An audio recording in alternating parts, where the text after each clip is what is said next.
Chapter 12. The Subconscious Mind. The Connecting Link. The 11th Step Toward Riches.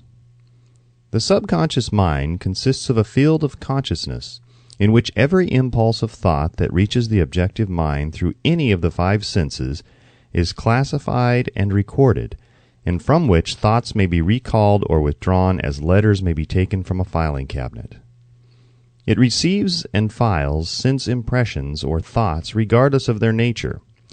You may voluntarily plant in your subconscious mind any plan, thought, or purpose which you desire to translate into its physical or monetary equivalent. The subconscious acts first on the dominating desires which have been mixed with emotional feelings, such as faith.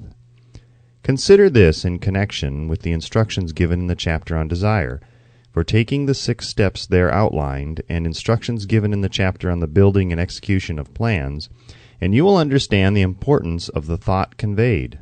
The subconscious mind works day and night. Through a method or procedure unknown to man, the subconscious mind draws upon the forces of infinite intelligence for the power with which it voluntarily transmutes one's desires into their physical equivalent, making use always of the most practical media by which this end may be accomplished. You cannot entirely control your subconscious mind, but you can voluntarily hand over to it any plan, desire, or purpose which you wish transformed into concrete form. Read again instructions for using the subconscious mind in the chapter on autosuggestion. There is plenty of evidence to support the belief that the subconscious mind is the connecting link between the finite mind of man and infinite intelligence. It is the intermediary through which one may draw upon the forces of infinite intelligence at will. It alone contains the secret process by which mental impulses are modified and changed into their spiritual equivalent. It alone is the medium through which prayer may be transmitted to the source capable of answering prayer. The possibilities of creative effort connected with the subconscious mind are stupendous and imponderable. They inspire one with awe. I never approach the discussion of the subconscious mind without a feeling of littleness and inferiority due, perhaps, to the fact that man's entire stock of knowledge on this subject is so pitifully limited. The very fact that the subconscious mind is the medium of communication between the thinking mind of man and infinite intelligence is, of itself, a thought which almost paralyzes one's reason. After you have accepted as a reality the existence of the subconscious mind and understand its possibilities as a medium for transmuting your desires into their physical or monetary equivalent, you will comprehend the full significance of the instructions given in the chapter on desire. You will also understand why you have been repeatedly admonished to make your desires clear and to reduce them to writing. You will also understand the necessity of persistence in carrying out instructions. The 13 principles are the stimuli with which you acquire the ability to reach and to influence your subconscious mind. Do not become discouraged if you cannot do this upon the first attempt. Remember that the subconscious mind may be voluntarily directed only through habit, under the directions given in the chapter on faith. You have not yet had time to master faith. Be patient. Be persistent. A good many statements in the chapters on faith and autosuggestion will be repeated here, for the benefit of your subconscious mind. Remember, your subconscious mind functions voluntarily, whether you make any effort to influence it or not. This naturally suggests to you that thoughts of fear and poverty and all negative thoughts serve as stimuli to your subconscious mind unless you master these impulses and give it more desirable food upon which it may feed. The subconscious mind will not remain idle. If you fail to plant desires in your subconscious mind, it will feed upon the thoughts which reach it as the result of your neglect. We have already explained that thought impulses, both negative and positive, are reaching the subconscious mind continuously from the 4 sources which were mentioned in the chapter on sex transmutation. For the present, it is sufficient if you remember that you are living daily in the midst of all manner of thought impulses which are reaching your subconscious mind without your knowledge. Some of these impulses are negative, some are positive. You are now engaged in trying to help shut off the flow of negative impulses and to aid in voluntarily influencing your subconscious mind through positive impulses of desire. When you achieve this, you will possess the key which unlocks the door to your subconscious mind. Moreover, you will control that door so completely that no undesirable thought may influence your subconscious mind. Everything which man creates begins in the form of a thought impulse. Man can create nothing which he does not first conceive in thought. Through the aid of the imagination, thought impulses may be assembled into plans. The imagination, when under control, may be used for the creation of plans or purposes that lead to success in one's chosen occupation. All thought impulses intended for transmutation into their physical equivalent, voluntarily planted in the subconscious mind, must pass through the imagination and be mixed with faith. The mixing of faith with a plan or purpose intended for submission to the subconscious mind may be done only through the imagination. From these statements, you will readily observe that voluntary use of the subconscious mind calls for coordination and application of all the principles. Ella Wheeler Wilcox gave evidence of her understanding of the power of the subconscious mind when she wrote, "You never can tell what a thought will do in bringing you hate or love, for thoughts are things, and their airy wings are swifter than carrier doves. They follow the law of the universe, each thing creates its kind, and they speed o'er the track to bring you back whatever went out from your mind." Mrs. Wilcox understood the truth that thoughts which go out from one's mind also embed themselves deeply in one's subconscious mind, where they serve as a magnet, pattern, or blueprint by which the subconscious mind is influenced while translating them into their physical equivalent. Thoughts are truly things for the reason that every material thing begins in the form of thought energy.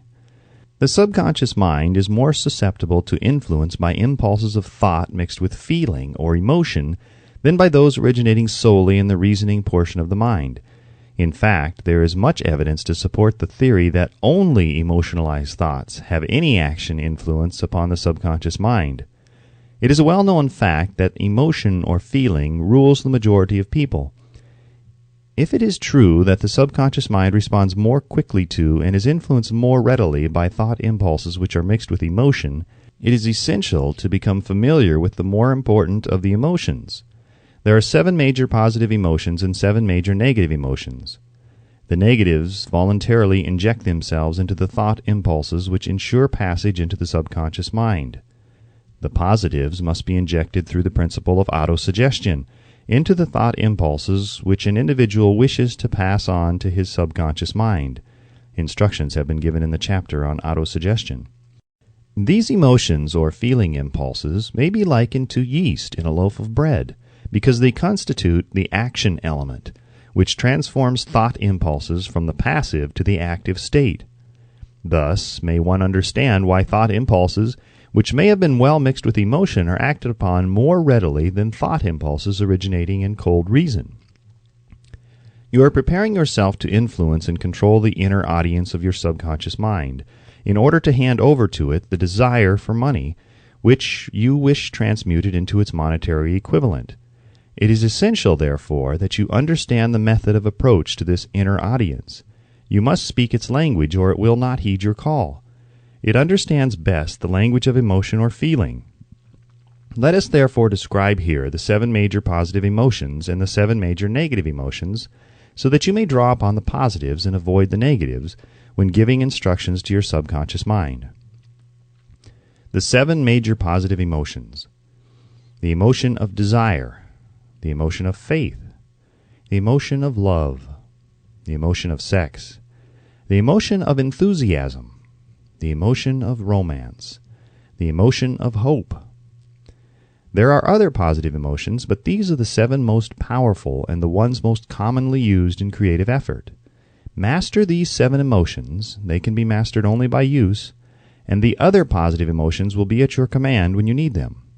Remember in this connection that you are studying a book which is intended to help you develop a money consciousness by filling your mind with positive emotions.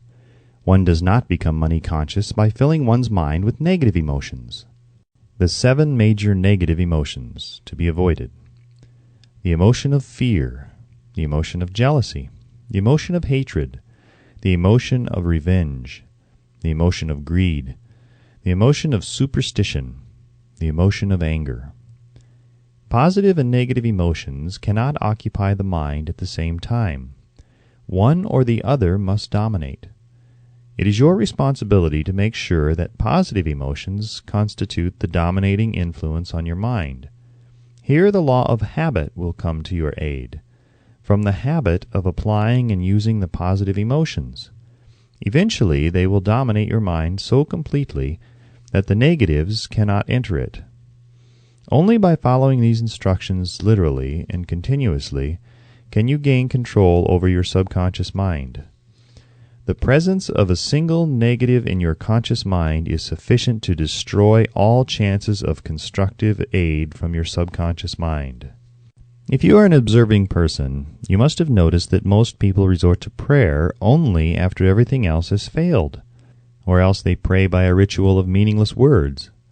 And, because it is a fact that most people who pray do so only after everything else has failed, they go to prayer with their minds filled with fear and doubt, which are the emotions the subconscious mind acts upon and passes on to infinite intelligence. Likewise, that is the emotion which infinite intelligence receives and acts upon.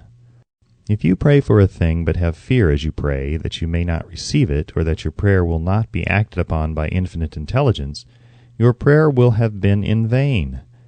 Prayer does sometimes result in the realization of that for which one prays. If you have ever had the experience of receiving that for which you prayed, go back in your memory and recall your actual state of mind while you were praying, and you'll know for sure that the theory here described is more than a theory.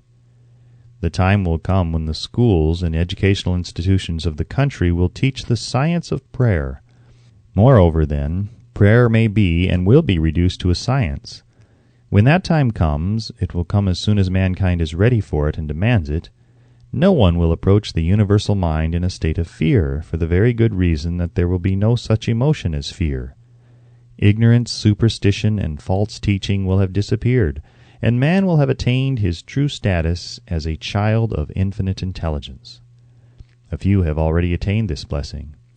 If you believe this prophecy is far-fetched, take a look at the human race in retrospect. Less than 100 years ago, men believed the lightning to be evidence of the wrath of God, and feared it. Now, thanks to the power of faith, men have harnessed the lightning and made it turn the wheels of industry. Much less than 100 years ago, men believed the space between the planets to be nothing but a great void, a stretch of dead nothingness. Now, thanks to this same power of faith, men know that far from being either dead or void, the space between the planets is very much alive, that it is the highest form of vibration known, excepting perhaps the vibration of thought. Moreover, men know that this living, pulsating, vibratory energy which permeates every atom of matter and fills every niche of space, connects every human brain with every other human brain. What reason have men to believe that this same energy does not connect every human brain with infinite intelligence? There are no toll gates between the finite mind of man and infinite intelligence. The communication costs nothing except patience, faith, persistence, understanding, and a sincere desire to communicate. Moreover, the approach can be made only by the individual himself. Paid prayers are worthless. Infinite intelligence does no business by proxy. You either go direct or you do not communicate. You may buy prayer books and repeat them until the day of your doom without avail. Thoughts which you wish to communicate to infinite intelligence must undergo transformation, such as can be given only through your own subconscious mind. The method by which you may communicate with infinite intelligence is very similar to that through which the vibration of sound is communicated by radio. If you understand the working principle of radio, you of course know that sound cannot be communicated through the ether until it has been stepped up or changed into a rate of vibration which the human ear cannot detect. The radio sending station picks up the sound of the human voice and scrambles or modifies it by stepping up the vibration millions of times. Only in this way can the vibration of sound be communicated through the ether. After this transformation has taken place, the ether picks up the energy, which originally was in the form of vibrations of sound, carries that energy to radio receiving stations, and these receiving sets step that energy back down to its original rate of vibration, so it's recognized as sound. The subconscious mind is the intermediary, which translates one's prayers into terms which infinite intelligence can recognize, presents the message, and brings back the answer in the form of a definite plan or idea for procuring the object of the prayer. Understand this principle, and you will know why mere words read from a prayer book cannot and will never serve as an agency of communication between the mind of man and infinite intelligence. Before your prayer will reach infinite intelligence, a statement of the author's theory only, it probably is transformed from its original thought vibration into terms of spiritual vibration. Faith is the only known agency which will give your thoughts a spiritual nature. Faith and fear make poor bedfellows. Where one is found, the other cannot exist.